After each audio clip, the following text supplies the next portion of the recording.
buradan bütün həmkarlarıma demək istəyirəm ki, mənim sizlərlə işim yoxdur, mənim əzizlərim.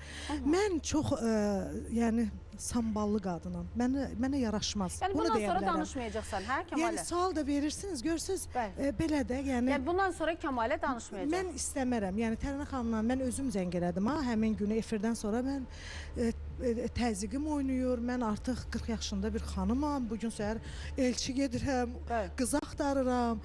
Özdə yaxşı nüfuzlu ailədən qız istəyirəm. Mənə yaraşarmı? Mənim nəslim, köküm yaxşı alınmır da. Yəni məni həddən çıxaranda, valla sizə də həddən çıxsanız deyim ki, Aytəkin məsəl üçün gedir, Aytəkin gecə saat 2-də gedir, məsəl üçün aparıcılıq eləyir. Qəşəng alınmadı.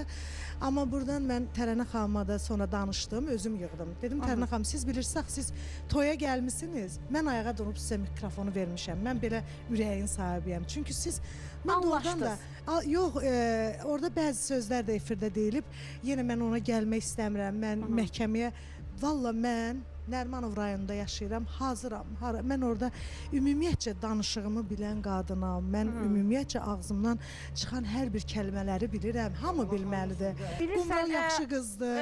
Onun yoldaşı da çox yaxşı oğlandır. Hər kəsin bir şəxsi həyatı deyilən bir təbii ki, mənim şəxsi həyatım belədir. Mən ancaq boğazımla pul qazanıram.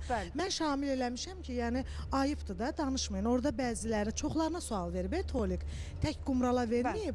Amma Qumral biraz qəşəng deməyib də, özdə hərçən ki sən məni, mamam məni tanıyır, deyib ki biz özümüzə hörmət qoyuruq. Belə çıxdı ki, yəni mən özümə, o da yəni aydınlıq gətirdi. Məni kimdir qoyan, ümumiyyətcə kimdir məni qoyan ki, gecə 2-də mən durum tanımadığım bir yerə gedim. Sualı pis qoyub.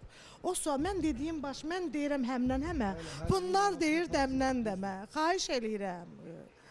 Çox sağ olun. Ümumiyyətcə danışmaq istəmirəm.